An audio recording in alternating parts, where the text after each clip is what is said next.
نبی کریم صلی اللہ علیہ وسلم فرمائی چې الله پاک دی دنیا ته د انسانان را لېږلي دي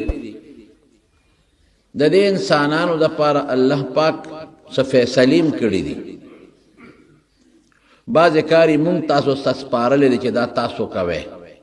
لکه مونځ به مونږ کوو روژه به مونږ نیسو حج به مونږ کوو نیکي به مونږ کوو د ګناه نه به مونږ ځان ساتو دې مونږ ته سپارلی چې دا به تاسو کوئ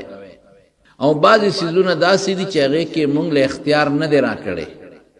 هغه الله پاک ځان سره ساتلی دي لکه عمر شو د ده به دونه عمري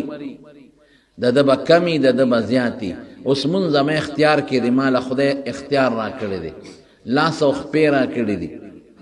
نو زه په خپل اختیار به مونځ کوم کم یې وکړو الله به خوشحاله شي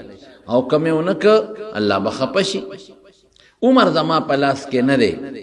چې عمر ځان له زیات کم او یا ځان له کم کم بچي زما په لاس کې نه دي چې ځان له بچي پیدا کم یا ځان له هلکان پیدا کم یا ځان له جینکۍ پیدا کم دا زما اختیار دی چې واده به کوو کور ته به بیبي راولو او نور د بچو چې کم څیز ستا په وس کې دی د ښځې وس کې دی اب هم کې خو بیا بچي د خدای په لاس کې دی د خدای په اختیار کې دی روژه ستا اختیار کې ده نیسې هم او که نه نیسې هم دارنګې عزت ستا اختیار کې نه دی ته به خپل اسباب استعمالې بعضې وخت کې به تا ځان ښه اسباب استعمال کړي او یو ځای ته به دی چې دلته به د ما ډېر بې عزت وشي او منځ کې به د خدای بې عزته کړي دارنګې صحت بیماری ستا په اختیار کې نه ده دام خدای ځان سره ساتلی ده علاج ستا په اختیار کې دی خو د علاج نه پس جوړونکی خدای دی ته به ډاکټر له لاړ شي ښه قابل ډاکټر امریکې ته به هم لاړ شي لندن ته به هم لاړ شي اپریشن به دې مشي او د دارو د درملو پیسې به هم د سره ښه ډېرې او خدای به وایي نه دی جوړو او بعضې وخت کې به غټه بیماري وي او غریب سړی به د 2 پیسو درک به نه لګي یو سپیرکی به وخوري خدای پاک به پې جوړ کړي نو علاج اختیار مونږ له خدای راکړی دی علاج کې او که نه کې که دی او که سنت دی بعضې موقعو کې واجب دی او که دی او نه که د سنتو یا د واجبو خلاف ورزي دی وکړه لیکن جوړول زمونږ ستاسو په اختیار کې نه دی هغه د خدای په اختیار کې دی نو د بعضې څیزونو اختیار مونږ له خدای راکړی دی هغه که مونږ کوو او نیکي وي ثواب به راکوي که نه کوو ګناه به بعض انسان اختیار راکړی دی خو یې مه کوه ګناه مه کوه زنا مه کوه غلا مه کوه جواري مه کوه ګډون مه کوه دوکه مه کوه دروغ مه وایه غیبت مه کوه مسلمان ته ضرر مه رسوه نو که ماتې ځان وساته نو الله به خوشحاله شي جنت به پرې راکړي او که مې وکړل الله به خفه شي لیکن هغه کم کارونه چې خدای ځان سره ساتلی دي هغې سره به څه کوو چې کومې ما ته حواله کړي دي خو ګورم چې خدای پې خوشحالېږي که نه که یو که کوم به کوه نه به کوم خلاف ورزي مې وکړه الله به خفه شي خو چې کوم کارونه خدای ځان سره ساتلی دي او ما له اختیار نه دی راکړی بچې پیدا کول او وجل ما له ژوند راکول او سایستل روغ صحت راکول او بیماري راوستل عزت راوستل او ذلت راوستل دا خدای ځان سره ساتلی دي دې کې به څه کوو که دې کې مونږ له خورو نو برباد به شو لکه د چا زوی مړ شو او دې ټول عمر سرتندې وی او دې جړا کوي رښتیا ووایه دا خپل زوی واپس جم دې کولی شي نه صرف ځان لیړو خوړه یا یو سړی دی او دې بې عزته شو او دې شپه ورځ پروت یو په دې تکل کې چې دا خو زما عزت لا دا به څه کوم دا دشمن خو وجل غواړي او دې په سوچ او ټینشن کې پروت دی دشمن به یا مړ کي یا به نه کي که مړی که ګناه شوه او که مړی نه که سوچ کې پروت دی دی به څه کوي یا یو سړی دی فصل کري ته خدای په دې مکلف کړی چې زمینداره کوه ته خدای په دې مکلف کړی چې دکانداري کوه تا ته خدای وی کسب کوه ته دا هر څه کې او بیا دې فصل ګلی و اوس به څه کېږي دکان دې د شپې غلو مال نشته ډېر خلک وایي یاره زه خو لګیم منځونه هم کوم او تجارت هم کوم خو صاحب د ورځ مې د یو نه بتره ده دا اوس د خدای کار دی او ډېر خلک یې معمولي مزدوري کوي په ګاډو ټماټر خرڅوي غریب سړی دی خدای والا ښه روزي ورکوي نو ته به خپل کار کې کسب به کې دا روزي د بره نه د خدای ورکوي اوس سړی غریب دی دی به څه کوي که دی اړه خوري ټوله ورځ یا خدایه نه خو ما په دې کې موټر وګټه او نه مې پکې بنګله وګټله او نه مې پکې جایداد واغېسته نو ټول عمر به اړه خوري. نو حضور پاک د دې یو ډېر ښکلی دم مونږ ته ښولی دی چې کوم څیز ستا په وس کې نه دی او د خدای په اختیار کې دی هلته به څه کې. النبي علیه السلام فرمایي ورض بما قسم الله لک تکن اغنى الناس، ځان په هغه څیز چې کوم څیز خدای درکړی دی بس په هغې صبر وکړه. چې کوم شی خدای درکړی دی په هغې راضي شه د خدای نه نو ستا نه لوی مستغني او ستا نه ښکلې جون والا به بل څوک نه دی. دم راته وخوت خدای زامن درکړي لور نشته بس وی خدای ته ښه پوهېږې زه نه پوهېږم دې کې به زما خیر وي بس ګوره مستغني شوې سوچونو نه خلاص. خدای لونه درکړي دي او زوی نه یې درکړي الله بس په دې ته ښه پوهېږي. کیدای شي زوی مې لوپر و، کیدای شي زوی مې بدماش و، کیدای شي زامن مې ودته سبا تنګ ومه بس خدای ته په دې ښه پوهېږي. رضا بالقدر ورته وایي په تقدیر رضا ورته وایي خدای زه ستا په دې فیصله راضي یم زه په خپل خیر او شر نه پوهېږم بس مستغني شوې. او که سوچ کې زوی د پلان کې شته او زما نشته د پلان کې شته او نشته ټینشن کې پروت نه به دنیا ښه شي او نه به د آخرت ښه شي. بس الله ته خوشحاله که نه ته ښه پوهېږې زما د ایمان دی او زمونږ ستاسو ایمان هم دا دی چې زمونږ نه خدای ښه پوهېږي من بس یو او دا هم زمونږ ایمان دی چې الله د بنده دپاره او بالخصوص د مسلمان دپاره ښه فیصله کوي. بنده خوښ دی او بیا په بندګانو کې مسلمانان ډېر زیات خوښ دي نو چې زه بنده میم او زه مسلمانه میم او بیا بعد انسان ډېر ښه منځونه کوي روجي نیسي نیک صالح عمرې حج هم ځي او بیا هم د هغه مثلا زامن ني یا زامن یې شته لوڼې ني یا جایدادي ني یا مالی نی دی به خپه کېږي نه ګیله به د خدای نه کوي دی به خدایا بس ته زما په حق کې ښه پوهېږې ته خوشحاله به زه خوشحاله یم اغنى الناس بشي داسې شو چې زړه مطمئن شو بس خدای را کړی. حضور پاک مبارک لور و حضرت زینب د هغې یو ماشوم بچی ناجوړه شو. نبی علیه السلام پسې استازی ولېږه چې بابا ته مې ووایه چې راشي او د هغه ماشوم تقریبا زنکدن نو داسې وخت کې مور خو ډېره پریشانه او مور ته تسلي په دې راځي چې پلار ولا راشي. نبی علیه السلام خو لسوان دی ډېر زیات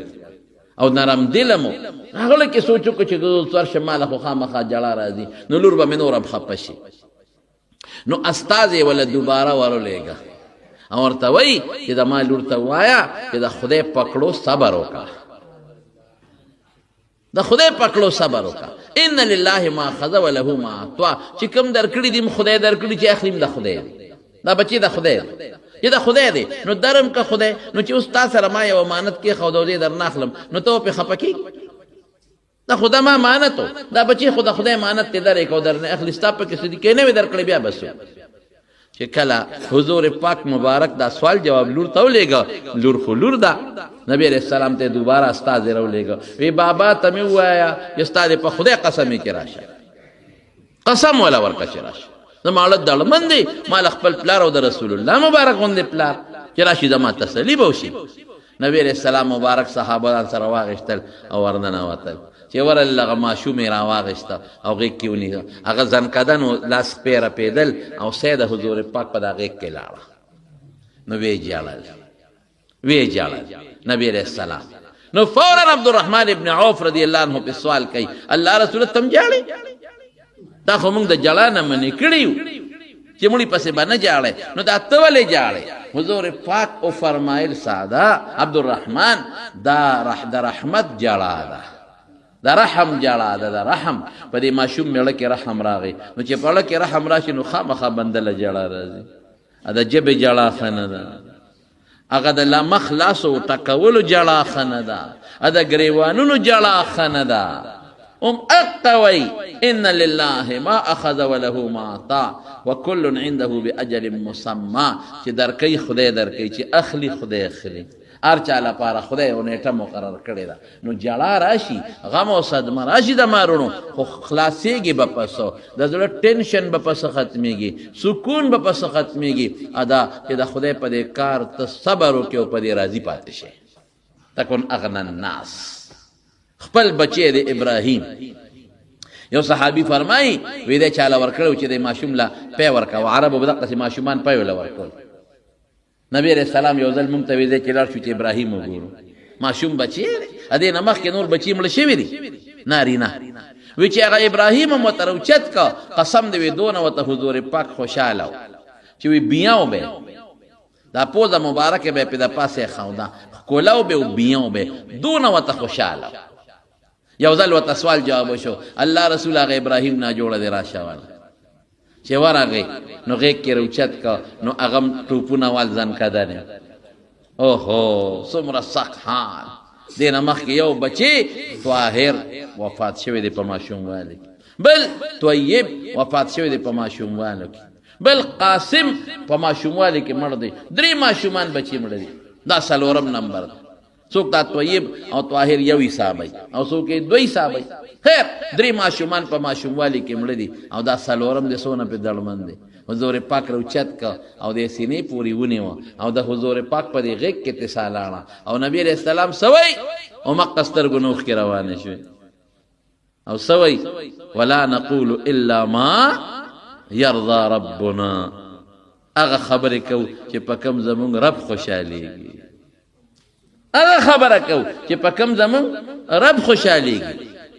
په کم باندې زمون رب خوشاليږي هغه نه علاوه دویمه خبره نه کو او بیا سوي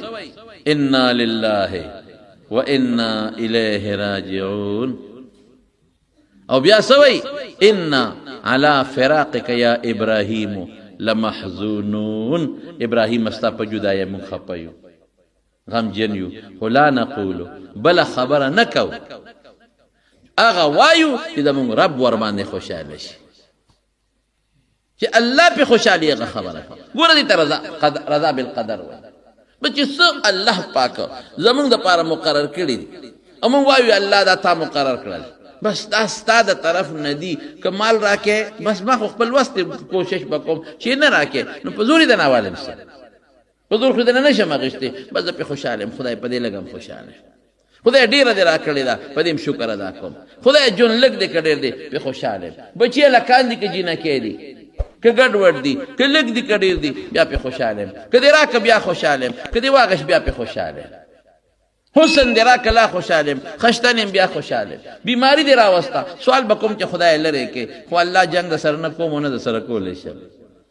د خوشاله نو ستا جون به په اطمینان تیری او چې نه ځان ته دا مړی یادې او دا غمونه یادې او دا ټوپونه وې نو دا مړی جم دې کولې شي سر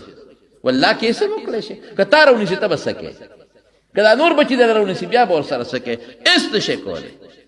دغه فیصله خدای ځان سره پریخي دي او دا زمون ایمان دی چې خدای زمون په خیر او شر خپويږي